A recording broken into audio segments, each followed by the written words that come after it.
Welcome, everyone. We're ahead of our special event, Amazing Astrology Conference at Omega Institute. This is the 4th year we're going to do this. And it's a ritual now. Every year we have this small size conference where, with a faculty of really enlightened astrologers, create this cocoon in the wilderness of upstate New York. And today, Rick Levine is sharing his take on the theme of our conference, Humanity Rising in the Leo Aquarius Age. And I really wanted to bring Rick to this discussion because there's a lot of controversy about whether we are in the Aquarius-Leo age, and why do we speak of an axis and not just one sign? Why suddenly we talk about Leo and not only Aquarius? So I just want to also, before we dive into this discussion, to speak about some of the topics. Rick Levine is going to speak about that polarity of the Leo Aquarius age. As you can see, Lynn Bell is going to present on wildness and Mars. And then Rick is going to continue with the sacredness of nature and how that ties into astrology, which I haven't heard you speak about that, in previous times. So I wonder how that is going to unfold and unpack. And on Sunday, Rick is going to present on astrology, ceremony, shamanism, and magic. So these are all, I think, really relevant topic for this theme and beyond. Welcome, Rick. Welcome to the Aquarius-Leo age. Yes, well, that might be a bit premature, as we will get to in just a moment, but it's nice to be here with you. It's nice to be thinking about this concept, because often we astrologers get so closed in by what our latest Saturn transit is or what's going on in our lives personally. And it's sometimes really healthy to just take a couple of steps back and say, we're astrologers. Let's look at the big picture. And that's really what we're doing. Beautiful. So we speak, you're going to address the fact that we're looking at the transition of ages, not only from from a single side point of view, but from an axis point of view, given that the precession, which determines the change of the ages, affect both sides, really. Can you elaborate? Yes, and it goes even beyond that. You can't have Aries without Libra. You can't have Taurus without Scorpio. I mean, you got this coin, and you can turn either side up, heads or tails, but it's one damn coin. And we sometimes forget that we live, contrary to what some stupid people believe, we don't live on a flat earth. We live on a globe, and a globe is like a coin that's just been extended, and every sign has two sides. Look, I mean, I know that you have more experience in the Southern Hemisphere than many of us Northerners, and we know that astrology works wherever you are on the globe. Why? It's because on some crazy level, I don't want to say there's no difference, but on some crazy level, when you talk about Gemini, you're also talking about Sagittarius. Every sign has an axis, and we get hung up from our own individual pointed perspectives, which is part of the meaning of the axis of Leo to Aquarius. Is, in a way, the two perspectives are a very personal, self-centered, if you will, Leonine energy. I am the center of the universe. The sun is the center of our little universe here, versus Aquarius explore the outer edges. How far can you take it outward? How I am not alone. I am just a cell in the complex organism of humanity. So I'm really excited about this concept in this talk. Like I say, like you, I go to a lot of astrology conferences, and I really love it when a conference really can pull itself out of the day-to-day stuff, that there's so much available on the internet right now. You know, if you want to know what's happening because Saturn's moving through Pisces, or because you got this conjunction coming up or whatever, there's plenty of stuff out there that one can get. We're delving into something a little different that I think in some ways is not only a much larger, but it's a much more important concept and questions to ask about what is our relationship with the environment in which we live.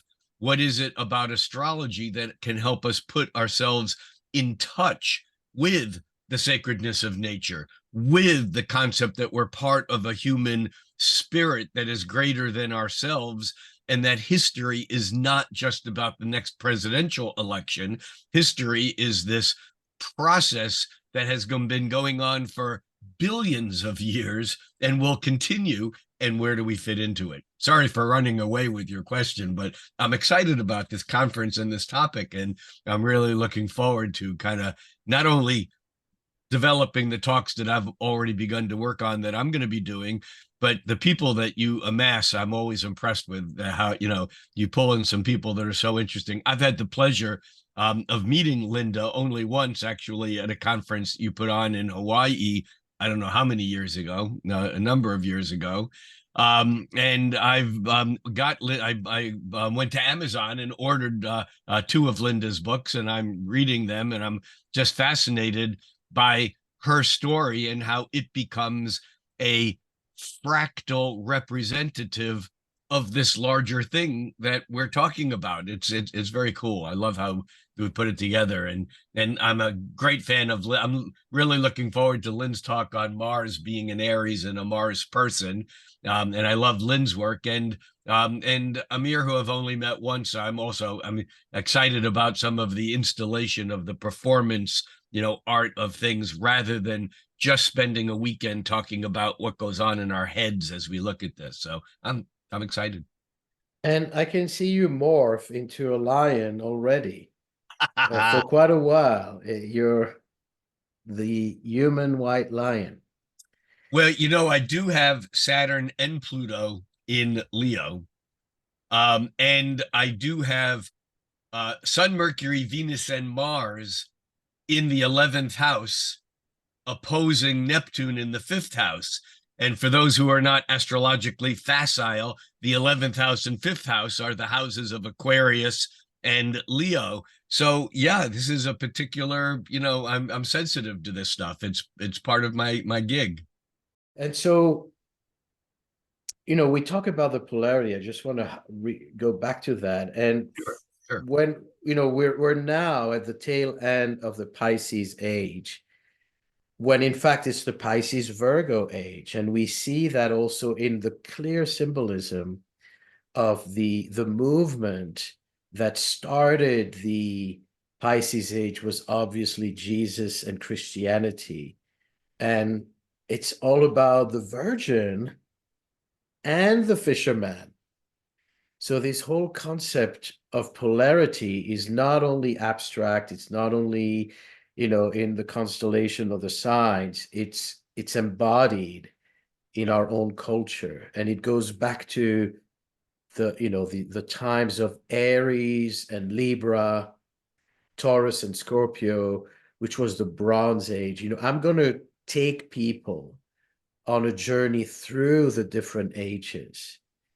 So just to clarify, these are roughly 2,100 plus years. 2,160. Years per axis. And we're operating on this axis because there's a northern hemisphere, there's a southern hemisphere. And most astrologers operate from a North Hemisphere point of view, because that's Exactly. where it first emerged in Mesopotamia, in the Greek times, Egyptian times. So everything, the way our chart is designed, is North centric. And we forget that there's a Southern Hemisphere, and that's where the polarity of the spring in the South, brings the opposite sign rising. And as you just replayed some of the major concepts of the ages, and I know you're going to drill down into this really deeply, but you know, it's easy to see that in the age of Taurus, for example, you know, the sacred cow, you know, was the symbol, you know, of the religions that were, you know, predominant at that time. And when the axis shifted into Aries Libra, and we began to look at what is our relationship with the outside versus the inside, the predominant god became a ram. You know, the ram's horn was blown to signify the beginning of the year in the Hebraic tradition. And then, of course, as we get to the age of Pisces, and it doesn't matter what religion you are or where you are on the planet, the fact of the matter is colonialism occurred as a result of the Christian tradition, and that went out and conquered the world. And we count our years from around the time of the birth of Jesus. You know, they didn't get it right. That's another whole story. It's off a few years. But the fact of the matter is that Pisces, you know, like you said, the fish and the virgin, you know, are the symbols of the church. Doesn't matter what religion you are, it's the predominant feeling. So now, as we're on the cusp, on the edge of a cusp that'll take 100 years or so to finish moving, you know, its movement, things are changing as they were changing probably within 100 or 200 years of each of the other ages that have changed. So it's very exciting to look at this, both from what's going on today, but understanding that that this is just a glimpse, a little peek at what's going to be occurring over the next century or so. Absolutely. And we're not obviously oblivious to the fact that the consciousness of the lions and Linda's work comes into play in this transitional time as well, Yeah. as we see, you know, the explosion of the Aquarian principle in the Northern Hemisphere with AI and with you know, Silicon Valley and a Well, lot of Aquarian innovation. Down in the South, there's a roar coming. And you mentioned how Leo can be very personal versus the collectivity, the collectiveness of Aquarius. And I think that's so important, because if we get lost into vast higher knowledge, technological knowledge, and it doesn't come back to the human side, to the emotional, to the heart of the lion, you know, what's going to become of us? well, I'll tell you, and this is something that I've been on this soapbox for probably 20 years quietly, but given the opportunity, and here's the opportunity, is people have talked since the 1960s. I saw Hair on Broadway, that, and you know, and the Fifth Dimension song, "This is the dawning of the age of Aquarius." People didn't know that was what everyone thought was happening. And Aquarius was supposed to be this universal consciousness, this age of brotherhood, 2,000 years of perfect relationships with society. And astrologers forget that the other side of the coin, if it's invisible, is a shadow. And I'll tell you what Aquarius is without recognizing the shadow. For anyone who knows Star Trek, it's Borg. I'll come back to that in a moment. If you don't know Star Trek, you want to look at a society that is perfect, where everything is equal. Look at a termite colony. That's what Aquarius is without Leo, because there's no individuality. There's an absolute, the consciousness, which we're already seeing with the World Wide Web, with an exo nervous system that we've created. We've created this out there, but without the individual, we become Borg, which was an intelligent insectoid society in futuristic Star Trek.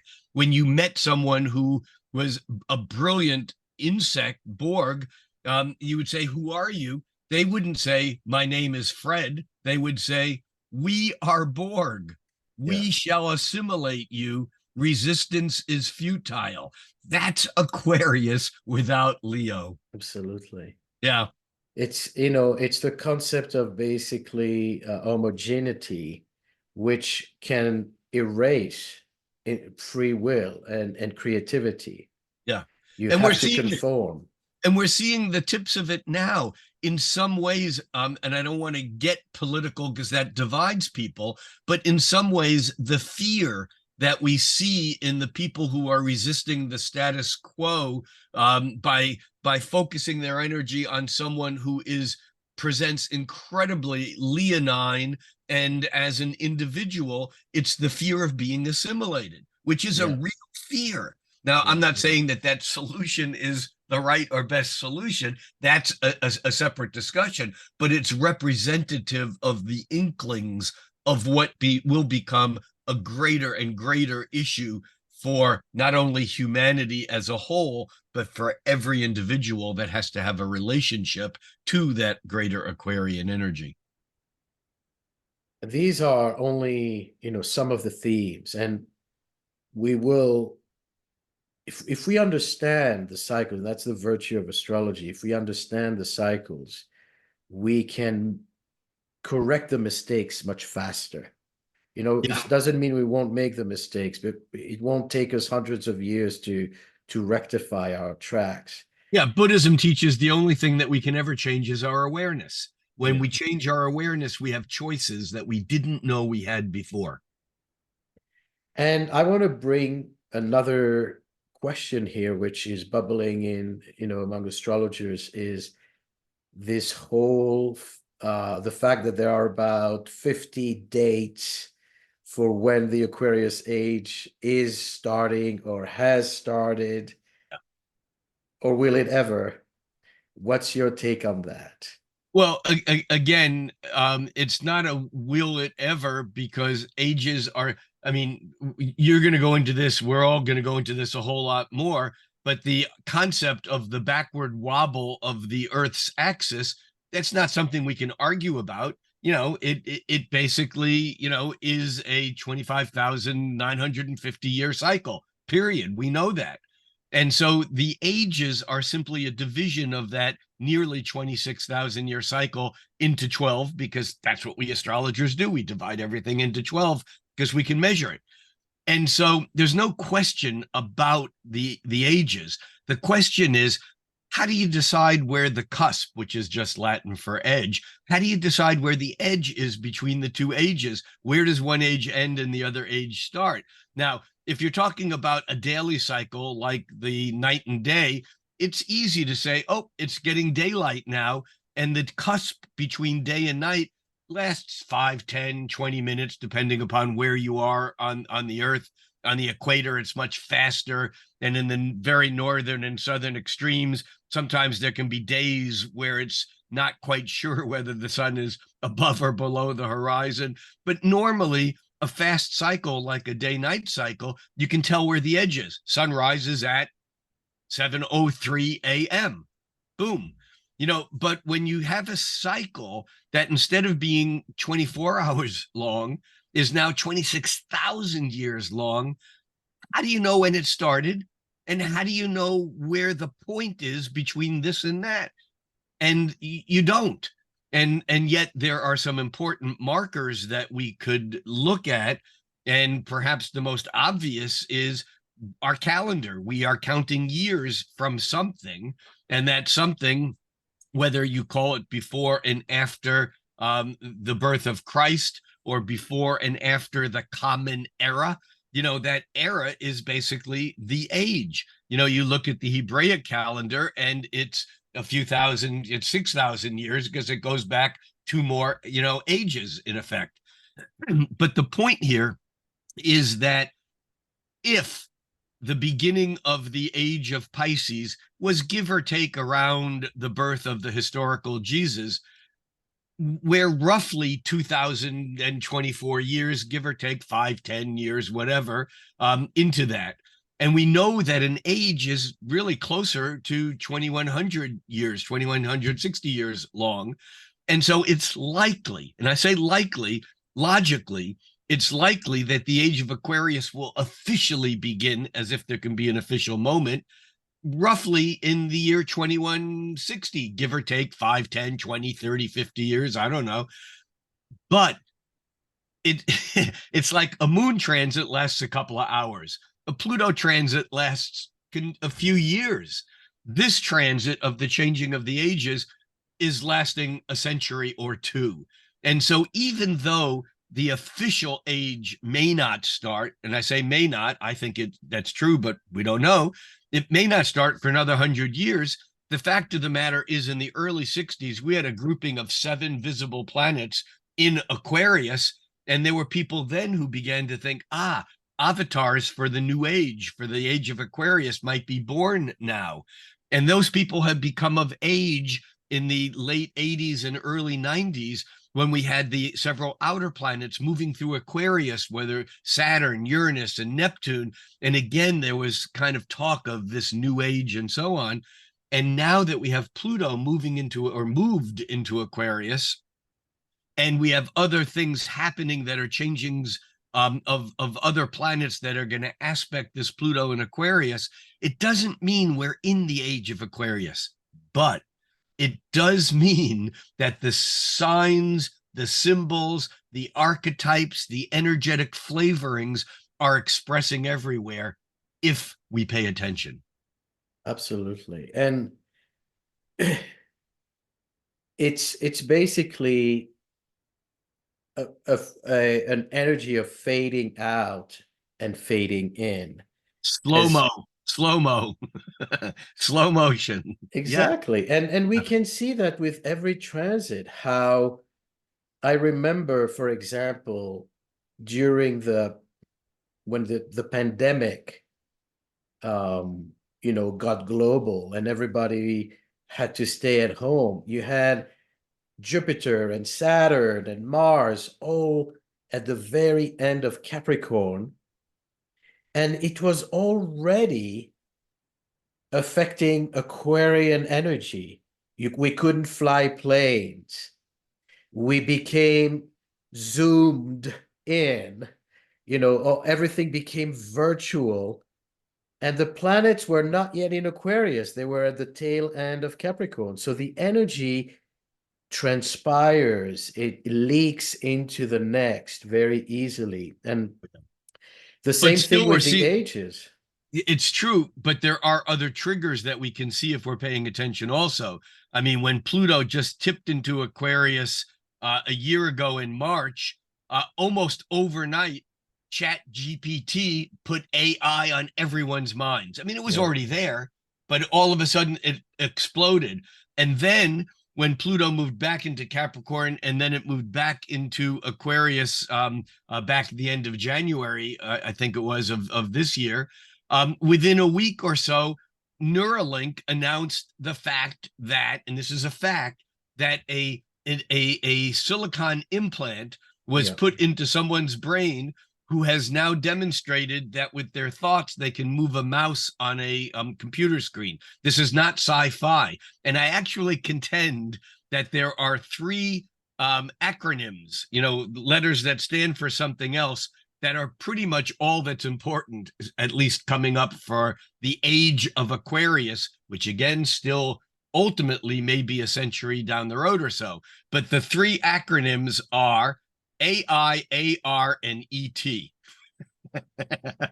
AI, everyone knows, artificial intelligence, but people aren't as much aware of AR, which is augmented reality, which fits into the artificial intelligence, but it's that idea of using technology to change and alter our perceptions of what's around us. Think bionic man or whatever, or robotics incorporated into the biological system. And then, of course, there's ET, which is a separate conversation, which we're not going down that rabbit hole now, but it's still part of our understanding of what the greater cosmos is. And those three sets of initials, I think, are going to become more and more important to us. And it's also fascinating to see that, as we mentioned, there's an embodiment of these very abstract and vast concepts. And even, you mentioned Jesus and the movement of Christianity that really pointed to moving away from materialism to spirituality, the kingdom of heaven, the non-attachment, the relinquishing of wealth in order to be holy and to be pure at heart. And yet, this kind of transcendent movement also created a society today that is overworked, that is very much into the Virgo intensity of production and over exploitation to some degree. Yeah. The other thing that is also fascinating is to see Jesus with a lamb, Right. which Point. Yeah, interesting. Yeah. the Aries Yeah. moving into The Paschal Pisces, Lamb. and the symbolism is starts to appear as we are now in this fascinating time to be alive, really. Yeah, I've seen more and more pictures of Jesus at a computer now. No, I'm kidding. I mean, we talk about especially, now it's another topic with the Jupiter-Uranus conjunction coming up, is science and spirituality, how the Aquarius Pisces are starting to fuse into each other.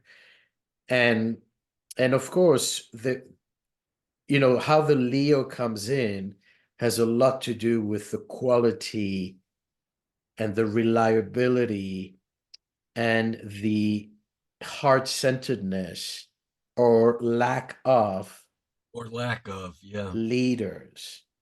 Do we have leaders? Do we have leaders we can rely on?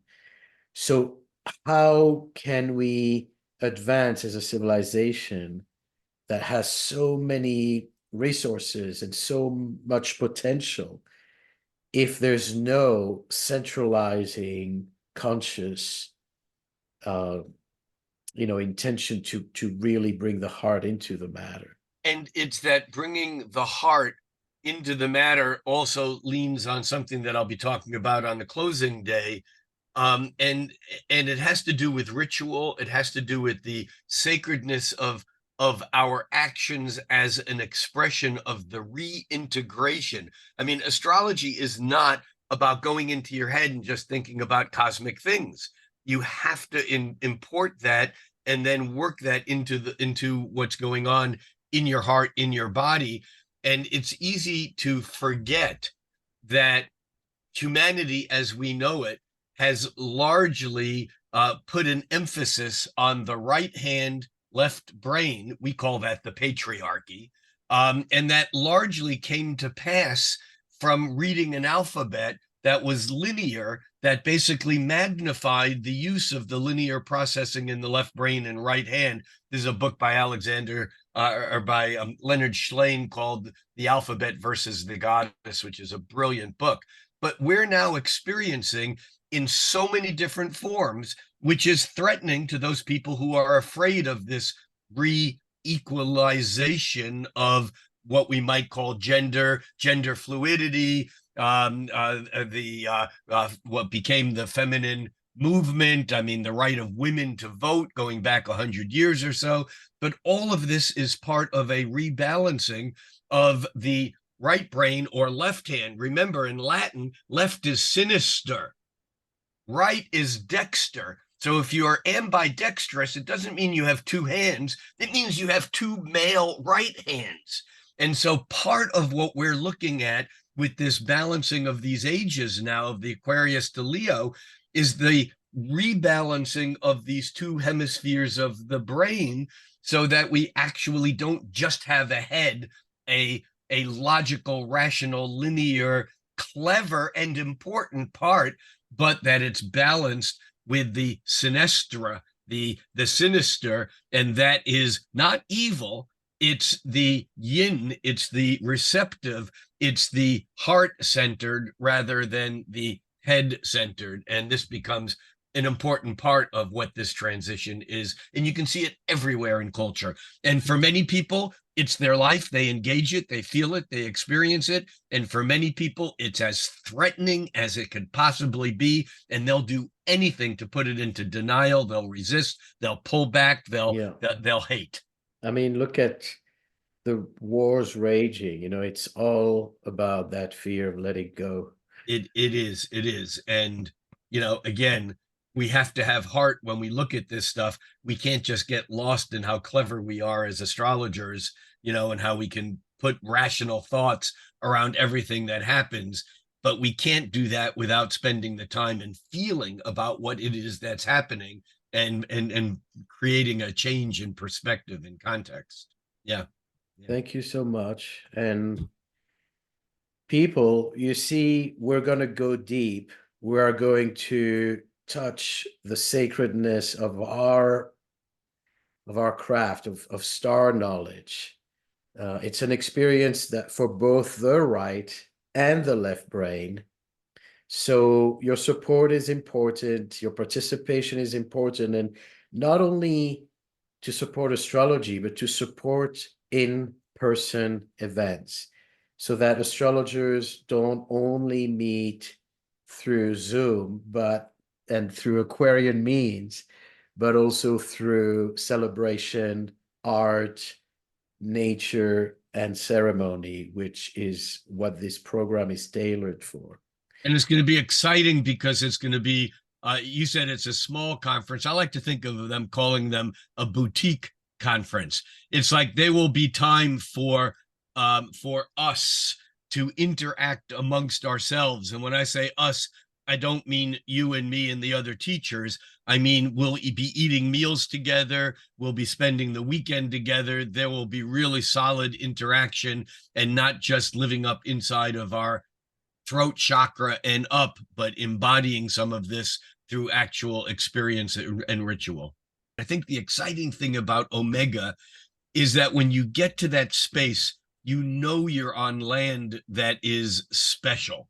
And you know, it's so easy to forget that at this place for I don't know how many decades now, people like Ram Dass, Thich Nhat Hanh, Deepak Chopra, Marianne Williamson, I mean, the who's who of the consciousness movement before some of us who are doing this even thought about this stuff. I mean, they've been amassing this energy, and the grounds are sacred themselves. That meditation place that you're showing right now up on the hill is just gorgeous. I mean, just walking around there, it makes you feel like there's a sacredness to the land and to where we are. And to me, it's like being at a 3-day summer camp for grownups who are cool.